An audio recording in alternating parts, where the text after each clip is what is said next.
मी राणी. मी 21 वर्षांची होते. मी कॉलेज शिकत होते. आमच्या घरात आई आणि मीच होते. मला बाबा नव्हते. मी झाल्यानंतरच बाबांनी त्यांचा दुसरा संसार थाटला होता, कारण त्यांना मुलगी नको होती. मी तर माझ्या बाबांना पाहिलंही नव्हतं. आईने मला एकटीने सांभाळलं होतं. तिचं घराच्या जवळच एक साड्यांचं दुकान होतं.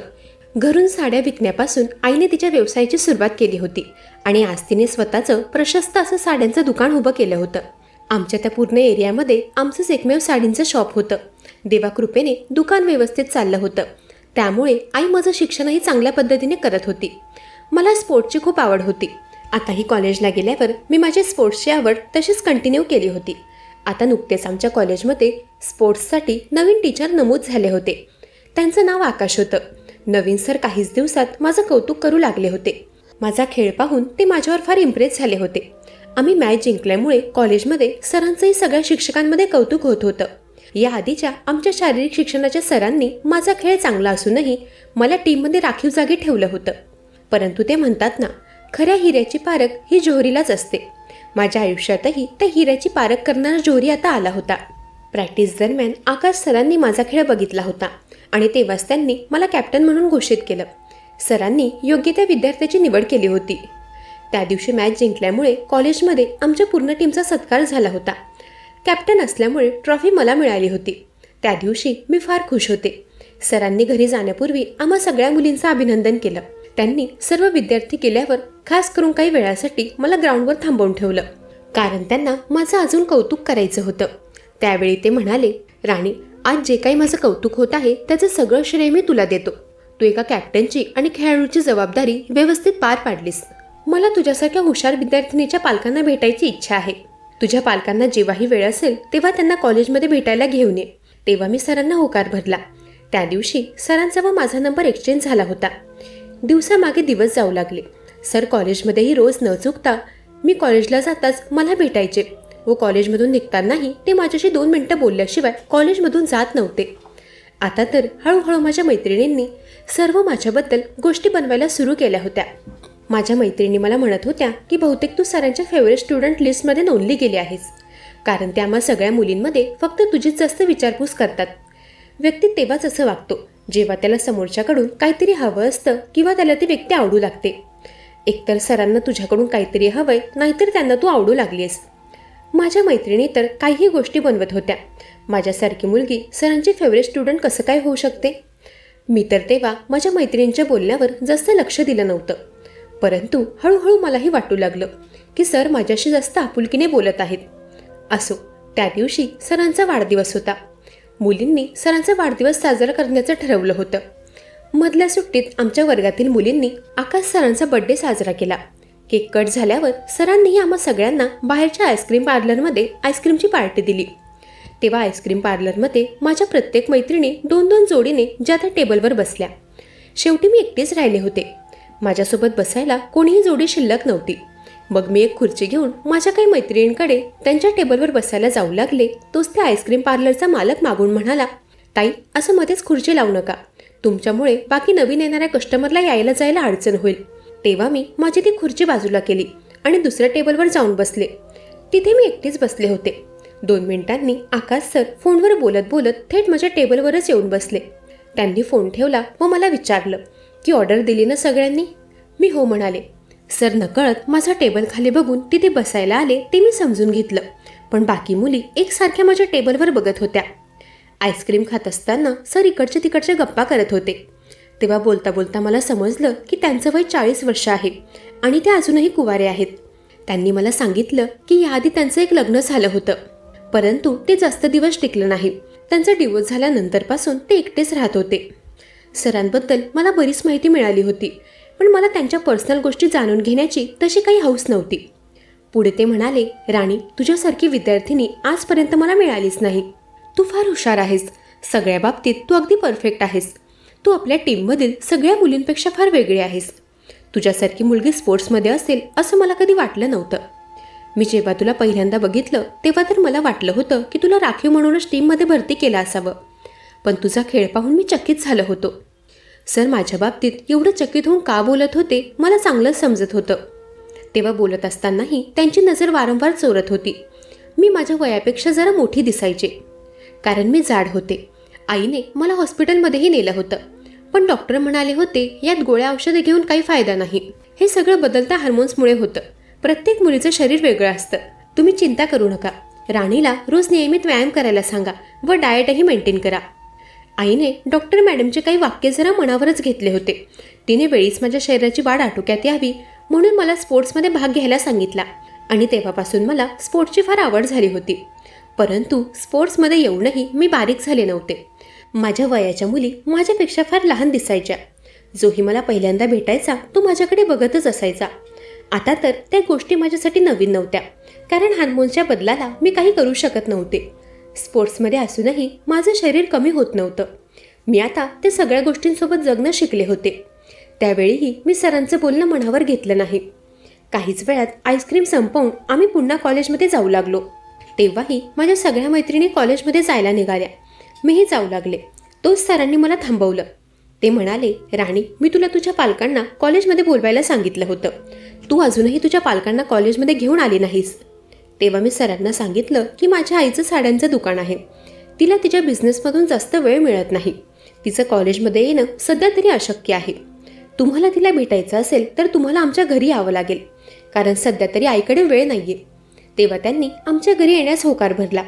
ते म्हणाले, ठीक आहे, मी संध्याकाळी फ्रीच असतो. मग आज संध्याकाळची चहा मी तुझ्यासोबत आणि तुझ्या पालकांसोबत घेईन. तेव्हा सरांना होकार भरून मी तिथून निघाले. त्या दिवशी संध्याकाळी 7 वाजता सर आमच्या घरी आले होते. त्यांनी आईपुढे माझं फारच कौतुक केलं. काही वेळाने ते आमच्या घरून जायला निघाले तेव्हा आईला एक फोन आला होता. आमच्या घराची खोली भाड्याने द्यायची होती. आईला त्या संदर्भातच फोन आला होता. परंतु आईने बॅचलर मुलांना घर भाड्याने देण्यास नकार दिला. त्यावेळी आईचं ते बोलणं सरांनीही ऐकलं होतं.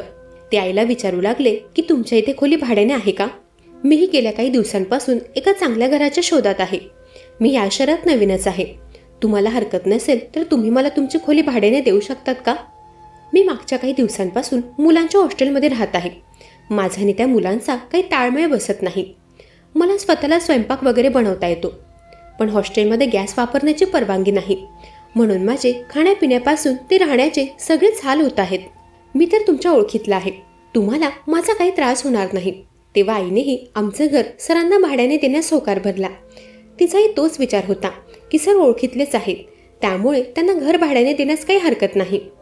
सरांनी तेव्हा वेळ वाया न घालवता त्यांच्या हॉस्टेलवर जाऊन त्यांचा जो काही सामान होता तो तासाभरात आमच्या घरात शिफ्ट केला. त्या रात्री आईने सरांना आमच्या घरी जेवणासाठी बोलावलं होतं. मी सरांना माझ्या घरापर्यंत आणून खूप मोठी चूक केली होती हे मला ठाऊक नव्हतं. त्यांनी मला रात्री कॉल केला होता. मी त्यांना तेव्हा जाऊन जाब विचारणार होते, पण त्यांनी लगेचच फोन कट केला. दुसऱ्या दिवशी सकाळी सरांची व माझी भेट झाली तेव्हा आईही समोरच होती. मी आईसमोरच त्यांना म्हणाले की सर ते रात्री तुम्ही.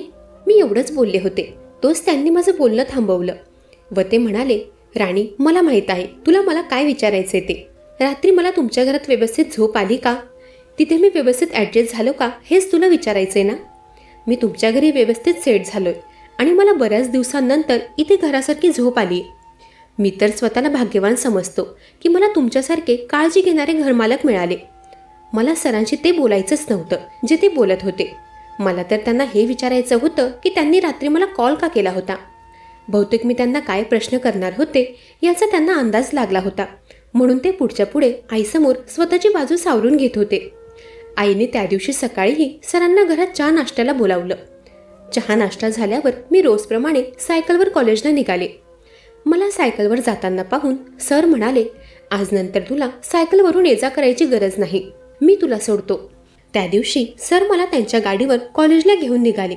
अर्ध्या रस्त्यात त्यांनी गाडी रस्त्याच्या कडेला घेतली, कारण त्यांच्या गाडीचा पेट्रोल संपला होता. सरांना फार लाज वाटत होती, कारण मी त्यांच्यावर हसत होते. माझं हसणं पाहूनही ते शांत होते. पण तेव्हा माझ्याकडे त्यांच्याशी बोलण्याचा चांगला चान्स होता. मी त्यांना म्हणाले, तुमचं हे काय चाललंय? काल रात्री तुम्ही मला कॉल का केला होतात? मला तुमचं वागणं अजिबात आवडलं नाहीये. मी हे सगळं आईला सांगेल. तेव्हा ते म्हणाले, राणी, तू असं चिडू नकोस आणि गैरसमजही करून घेऊ नकोस. रात्री माझ्याने चुकून तुला कॉल लागला. त्यावेळी कदाचित मी विनाकारणच सरांवर चिडले होते. मी जरा जास्तच ओव्हर थिंकिंग करून बसले होते. माझं वागणं माझ्या लक्षात येताच मी ती गोष्ट तिथेच सोडली आणि सरांसोबत कॉलेजसाठी निघाले. बघता बघता सरांना आमच्या घरी भाड्याने राहायला येऊन एक आठवडा उलटला होता. ते दर 1-2 दिवसांनंतर आमच्या घरी काही ना काही त्यांनी बनवलेला खाण्याचा पदार्थ घेऊन यायचे. सरांचं वागणं दिवसेंदिवस फारच गोड होत चाललं होतं. माझी तर ते जरा जास्तच काळजी घ्यायचे. मागच्या आठवड्यापासून एकदाही त्यांनी मला सायकलवरून कॉलेजला जाऊ दिलं नव्हतं. एके दिवशी आमची कॉलेजमध्ये मॅच होती. त्या मॅचकरता आमची प्रॅक्टिस चालली होती. प्रॅक्टिस करत असताना आमच्या वर्गशिक्षिकेची माझ्यावर नजर गेली. त्या म्हणाल्या, राणी, मॅचेससाठी जेही शर्ट आले होते ते मी टीममधल्या सगळ्या मुलींना दिलेत, पण मॅडम माझ्यापर्यंत अजून काहीही आलेलं नाही. मला विसरलात का तुम्ही? त्यावर मॅडम म्हणाल्या, अगं तुला त्या बाबतीत बोलायलाच बोलावलं आहे. सगळ्या मुलींना मी त्यांचे शर्ट दिलेत. हा घे तुझा टी शर्ट. तो शर्ट पाहून मी म्हणाले, मॅडम तुम्ही माझी मस्करी करताय का? त्यावर त्या म्हणाल्या, नाही ग बाई, ऐक, तुझ्या मापाचा शर्ट आलाच नाही. हा शर्ट खूप छोटा आहे. तुला मार्केटमधून तुझ्यासाठी असा शर्ट खरेदी करावा लागेल. मॅडमने मला स्पोर्ट्ससाठी काही नवीन कपडे खरेदी करायला सांगितले. मॅडमने मला चांगला सल्ला दिल्याबद्दल मी त्यांना धन्यवाद म्हणाले. त्या दिवशी संध्याकाळी घरी जाताच मी आईला त्याबद्दल सांगितलं, पण तिच्याकडे माझ्यासोबत मार्केटमध्ये यायला वेळ नव्हता. आईच्या शॉपमध्ये साड्या व्यतिरिक्त दुसरे कुठले कपडे मिळायचे नाही, म्हणून मला माझ्या त्या शॉपिंगसाठी मार्केटमध्ये जावं लागणार होतं. आईला तर त्या दिवशी वेळ नव्हता, कारण तिच्या दुकानात साड्यांचा नवीन स्टॉक येणार होता. मी आणि आई बोलत होतो तेव्हाच घरी सर आले. सरांना पाहताच आई म्हणाली, आकाश, तुम्ही माझं एक काम करणार का? राणीला मार्केटमध्ये जायचं आहे. तुमच्याकडे गाडी आहे, तुम्ही तिला मार्केटमध्ये घेऊन जाणार का? आईने त्यावेळी सरांना माझ्यासोबत मार्केटमध्ये जाण्यास सांगितलं. ते तर एका पायावर माझ्यासोबत यायला तयार झाले होते. मला काय खरेदी करायचं होतं तेही आईने गडबडीत व्यवस्थित ऐकलं नव्हतं. त्यावेळी माझ्याकडेही दुसरा पर्याय नव्हता, कारण दुसऱ्या दिवशी कॉलेजमध्ये मॅचेस होत्या आणि मला त्यासाठी खरेदी करणं गरजेचं होतं. मग माझ्याकडे काहीही पर्याय नसल्यामुळे मी सरांसोबत मार्केटला जायला निघाले. त्या शॉपमध्ये पोहोचल्यानंतर सर शॉपच्या बाहेरच थांबले, कारण त्यांना कोणाचा तरी कॉल आला होता. त्यांचा फोन कॉल संपण्याआधी मी पटकन माझी खरेदी केली, कारण मला सरांना आज शॉपमध्ये येऊ द्यायचं नव्हतं. उगाच अजून वेळ वाढला असता. काहीच वेळात आम्ही घरी पोहोचलो. दुसऱ्या दिवशी कॉलेजमध्ये माझी नजर सरांना शोधत होती, परंतु त्या दिवशी ते फार लवकर घरी निघून गेले होते. मला समजलं की त्यांना कणकणी आल्यासारखं होत होतं, म्हणून ते लवकर घरी गेले होते. त्या दिवशी तासाभरातच आमची मॅच संपली. त्यानंतर मी लगेचच घरी जायला निघाले. घरी पोहोचताच मी माझ्याकडे असलेल्या चावीने घराचा दरवाजा उघडला व आत गेले. मी जशी माझ्या खोलीत शिरले तसं समोर सरांना माझ्या खोलीत पाहून मी दचकले. सर माझ्या खोलीत उभे होते. मी त्यांना पाहून अवाक झाले होते. तेही मला बघताच घाबरल्यासारखे दिसले. मी म्हणाले, सर तुम्ही इथे आमच्या घरात माझ्या खोलीत काय करत आहात? त्यावर ते म्हणाले, माझं अंग फार तापलं होतं. औषधे घेतल्यानंतर मला फार घाम फुटू लागला व मला प्रचंड उकाडा जाणवू लागला. माझ्या भाड्याच्या खोलीत तर AC अथवा कूलर असं काहीही नाहीये. मला घामामुळे फार कसं तरी होत होतं, म्हणून मी तुझ्या खोलीत ACची हवा खायला आलो होतो. मी इथे येण्यापूर्वी तुझ्या आईला विचारलं होतं. आमच्या घराची एक चावी सरांकडे असायची. त्यांनी आईला विचारलं होतं, म्हणून ठीक होतं. सर मला खोलीतून आमच्या किचनमध्ये घेऊन आले. ते म्हणाले, मला तुझ्या हाताचा 1 कप चहा पाजशील का? ते आजारी होते, म्हणून मी त्यांना जास्त काही बोलले नाही. ते चहा पित असताना फार थरथरत होते. बहुतेक कणकणीमुळे त्यांचे हात थरथरत असावेत. तेव्हा मी त्यांना मदत करू लागले. मी त्यांना चहा बशीत काढून दिला. चहा पिऊन होताच सरांनी माझ्याकडे मदत मागितली. ते म्हणाले, राणी, मला माझ्या खोलीपर्यंत सोडवायला येशील का? मला नाही वाटत की मी एकटा व्यवस्थित पायऱ्या चढू शकेल. तेव्हा मी त्यांची हालत पाहून त्यांना मदत करायला तयार झाले. मी जेव्हा त्यांना त्यांच्या खोलीत सोडून परत येऊ लागले तेव्हा ते म्हणाले, राणी, तू किती दयाळू आहेस ना. माझी मदत केल्याबद्दल धन्यवाद. तू बनवलेला चहा आणि तू मला केलेली माझी मदत, त्या दोन्ही गोष्टी मला छान वाटल्या. मी ठीक आहे म्हणाले. मी तिथून निघणारच होते तेवढ्यात मला आईचा आवाज आला. आई मला हाक मारत होती. बहुतेक माझ्या बॅगवर सँडल पाहून ती समजली होती की मी घरी आले आहे. आईचा आवाज ऐकून मी पळतच घरात गेले. मी कुठे गेले होते ते काही आईने मला विचारलं नाही. तिने मला तिच्यासाठी चहा बनवायला सांगितला आणि ती फ्रेश होण्याकरिता तिच्या खोलीत गेली. आज मला प्रत्येकजण चहाच का बरं बनवायला सांगत होतं? आधीच मला कामाचा कंटाळा यायचा. असो, आईला नाही म्हणाले असते तर 4 शब्द ऐकावे लागले असते, म्हणून मी गपगुमान किचनमध्ये गेले. पुढे 2 दिवसांनंतर कॉलेजमध्ये एक विचित्र प्रकार घडला. मी रोजप्रमाणे कॉलेजच्या मधल्या वेळेत कॉलेजच्या ग्राउंडवर रनिंग करत होते आणि तेव्हा माझी इकडे तिकडे दुसरीकडे कुठेही नजर नव्हती. मी माझ्या रनिंगमध्ये व्यस्त होते. अचानकच ग्राउंडवर मला गोंधळ उडालेला दिसला. मी तिथे जाऊन पाहिलं तेव्हा मला समजलं की मी रनिंग करत असताना काही मुली माझी मस्करी करत होत्या आणि ते सगळं तिथे उभ्या असलेल्या आकाश सरांनी ऐकलं आणि त्यामुळे सरांमध्ये व त्या मुलींमध्ये वाद सुरू झाले होते. ते वाद मुख्याध्यापकांपर्यंत पोहोचले होते. काही वेळाने मला मुख्याध्यापकाच्या कॅबिनमध्ये बोलावण्यात आलं. सरांनी त्या मुलींना चांगली शिक्षा घडवली होती. मुख्याध्यापकांसमोर त्या मुलींनी माझी माफी मागितली. त्या मुली असूनही मुलीची टिंगल करत होत्या. ते म्हणतात ना, एक बाई दुसऱ्या बाईला कधीच समजू शकत नाही. ती म्हण अगदी बरोबर होती आणि ते मी त्या दिवशी अनुभवलं होतं. परंतु सरांना माझी फार काळजी होती. नाहीतर कोण एखाद्या विद्यार्थिनीकरता दुसऱ्या विद्यार्थ्यांसोबत भांडणार आहे. तेव्हा मुख्याध्यापकाच्या केबिनमधून बाहेर येताच मी सरांना धन्यवाद म्हणाले. ते म्हणाले, त्या धन्यवादची काय गरज, हे तर माझं काम होतं. तू माझी फक्त स्टुडंट नाही आहेस, आपल्यात भावनिक नातं आहे. तू माझे घर मालक आहेस, माझी नेबर आहेस. मी त्यावेळी त्यांच्याशी जास्त बोलत बसले नाही, कारण मला पुन्हा प्रॅक्टिससाठी जायचं होतं आणि त्यांनाही त्यांची कामं होती. त्या दिवशी मी कॉलेजमधून सरळ माझ्या मैत्रिणीच्या घरी जाणार होते, कारण तिच्या बहिणीचं लग्न होतं. तेव्हा काही वेळात आम्ही मैत्रिणींचा ग्रुप सायलीच्या घरी जायला निघाला. आम्ही तिच्या घरी जाऊनच तयार झालो. घरून येताना मी लग्नासाठी फॅन्सी ड्रेस घेऊन आले होते. रात्रीच्या 9 वाजेपर्यंत मी लग्न समारंभात होते. त्या दिवशी आईनेही मला वारंवार फोन कॉल्स केले नव्हते. मी रात्री 9:30 वाजेच्या आसपास घरी पोहोचले. घराची एक चावी माझ्याकडे होतीच, त्यानेच मी दरवाजा उघडून आत गेले. पण तेव्हा आत जाताच मी जे दृश्य पाहिलं त्यावरून मला काहीतरी चुकीचं वाटलं. त्यावेळी मी आईला आणि आकाश सरांना सोबत पाहिलं. त्यांना सोबत पाहताच मी आईला म्हणाले, आई, हे काय चाललंय? तू या व्यक्तीच्या बोलण्यात आली तरी कशी? हा व्यक्ती गेल्या काही दिवसांपासून माझ्याशी गोडगोड बोलण्याचा प्रयत्न करतो आहे आणि ते सगळं तो यासाठी करत आहे जेणेकरून तू इथे येऊ शकेल. आई, हा व्यक्ती खूप शातीर आहे. तू याच्या बोलण्यात कशी काय अडकलीस? आई म्हणाली, राणी, आकाशबद्दल तुला गैरसमज झाला आहे आणि हे सगळं आम्हा दोघांच्या वागण्यामुळेच झालंय. तुला माझ्यावर व आकाशवर संशय येऊ नये म्हणूनच आकाश तुझ्याशी असं वागत होता. आम्हा दोघांचं एकमेकांवर प्रेम आहे. 2 दिवसांपूर्वी तू आकाशला तुझ्या खोलीत पाहिलं होतंस. तेव्हाही तो एकटा तुझ्या खोलीत नव्हता, मीही तिथे होते. परंतु तू जेव्हा तुझ्या खोलीत आलीस तेव्हा मी तुझ्या खोलीतील बाथरूममध्ये होते, त्यामुळे तू मला बघू शकली नाहीस. तुम्हाला बघू नये म्हणून आकाश तुला बहाण्याने किचनमध्ये घेऊन गेला. तुम्ही किचनमध्ये जाताच मी घराच्या मागच्या दरवाजाने पुन्हा आत घरात शिरले होते. मला आमचं नातं तुझ्यासमोर येऊ द्यायचं नव्हतं, म्हणून मी आकाशला लपून भेटत होते. त्याची या घरावर कधीच वाईट नजर नव्हती. तो तर माझ्यावर प्रेम करतो. मी म्हणाले, सर, तुमचं जर आईवर खरं प्रेम आहे तर असं लपून भेटण्यापेक्षा तुम्ही तिच्याशी लग्नच का नाही केलं? तुम्ही तिच्यासोबत टाइमपास करत आहात ना? तेव्हा ते म्हणाले, जेव्हा मी माझं प्रेम अरुणासमोर व्यक्त केलं तेव्हाच मी तिला लग्नाची मागणी घातली होती. परंतु ती म्हणाली, राणी या सगळ्याला मान्यता देणार नाही, कारण याआधीही तू तुझ्या मावशीने तुझ्या आईसाठी आणलेल्या स्थळाला नकार दिला होतास. त्यामुळे अरुणाला वाटलं तू तिच्या दुसऱ्या लग्नाला नकार देशील. ते ऐकून मी आईला म्हणाले, आई, मावशीने तुझ्यासाठी जे स्थळ आणलं होतं तो व्यक्ती तुझ्यासाठी योग्य नव्हता. त्याला जीवनसाथी नको होती, त्याला तर फक्त पैसे छापणारी मशीन हवी होती. तो व्यक्ती तुझ्या साड्यांचा व्यवसाय पाहून तुझ्याशी पैशांकरता लग्न करणार होता. त्यामुळे मी तुला त्या लग्नासाठी नकार दिला होता आणि तेव्हा मी फार समजदार नव्हते. तुझं लग्न झालं तर तू माझ्यापासून लांब जाशील हा विचार माझ्या डोक्यात होता. परंतु आता मी समजदार झाली आहे. मी आता स्वतःला सांभाळू शकते.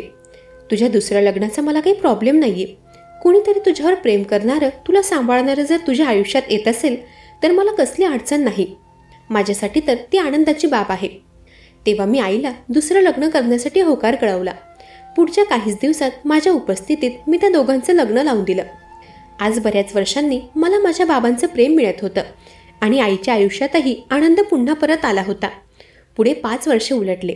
5 वर्षांनी माझंही लग्न झालं. आजही आकाश सर आईचा चांगल्या प्रकारे सांभाळ करत आहेत. ते दोघेही एकमेकांना समजून घेऊन प्रेमाने सुखी संसार करत आहेत.